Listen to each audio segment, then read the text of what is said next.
Want to know how to find a job you love? In this video, I share 3 ways to find a career path that's perfect for you.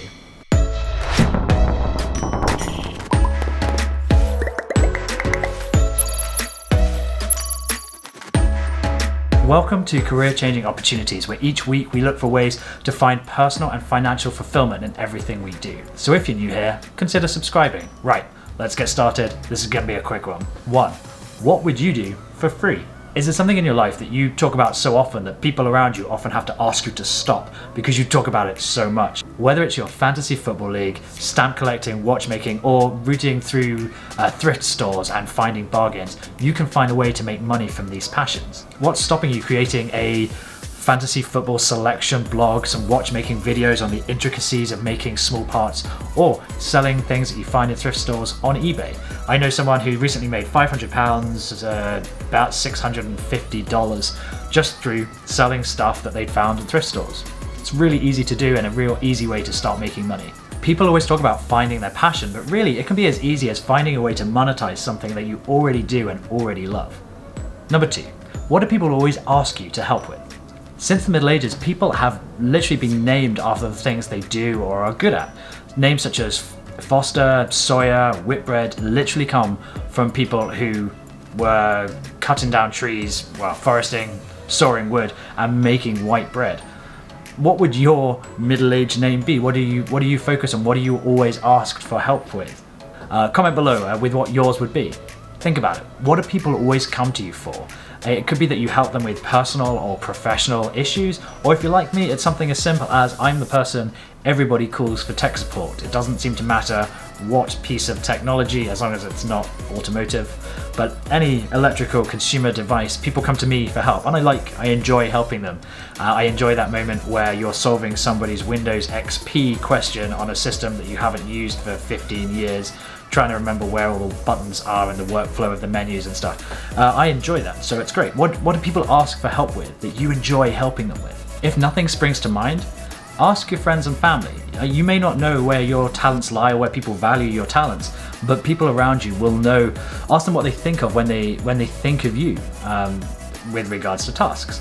There will be people around you that always think, I need iPhone support, I'll contact Simon, or I need advice on where to go in New York. They'll reach out to my wife, even though we're boring married couple now and we don't really go out. But that's not the point. We know where our skills lie, and people come to us for different things.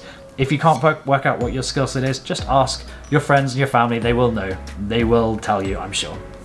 Number 3, what can you do today? Is there something that you did when you were younger that you miss doing? Did you used to spend all your time crocheting, baking, looking after kids at a youth centre? Things like that. There are so many things that get dropped along the way as our lives get more busy, as we end up in professions and careers, and the complexities of life take hold. For example, a long time ago, I used to build and sell computers on QXL, which I'm slightly embarrassed to say was a auction platform sort of before eBay. It died in 2008, but while I was going through school and before I started flying, I would build and sell these machines. Is there still a market for that? Possibly, but only in uber niche areas of video processing and like gaming powerhouses. But regardless, it's a skill that I could polish and brush up on and get up to date with the technology and get back into. And it's something that I could run as a side gig fairly easily tomorrow. So what hobbies did you have before family, life, career just got in the way and started absorbing all your time? Comment below with what you used to do and if you think you can make money from it going forward. Now, I said this was 3 things, but really it all centers around number 4. Do you miss learning?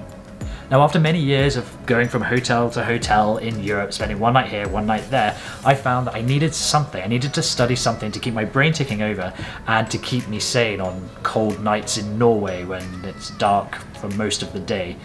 And I spent hours learning about Apple's iOS ecosystem, how to build, design apps for it. And I loved every minute. I say I love every minute of it.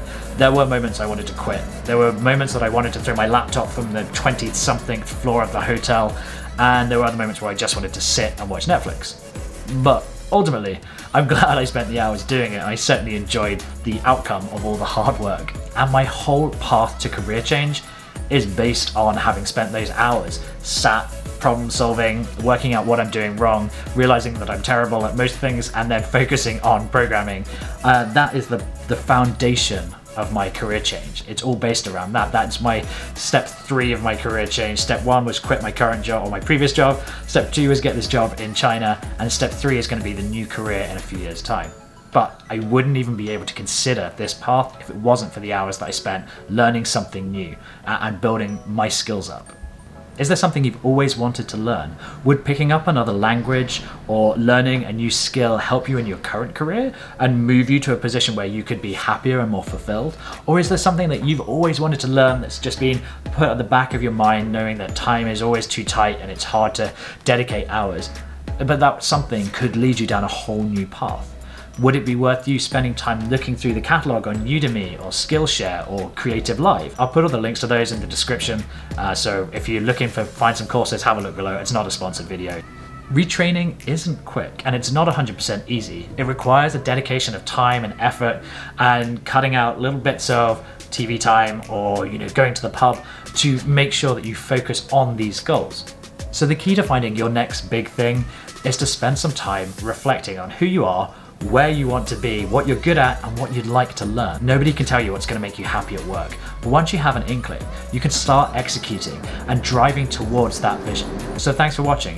If you found this video useful or interesting or maybe entertaining, please consider subscribing or checking out some of the other career-ending opportunities videos.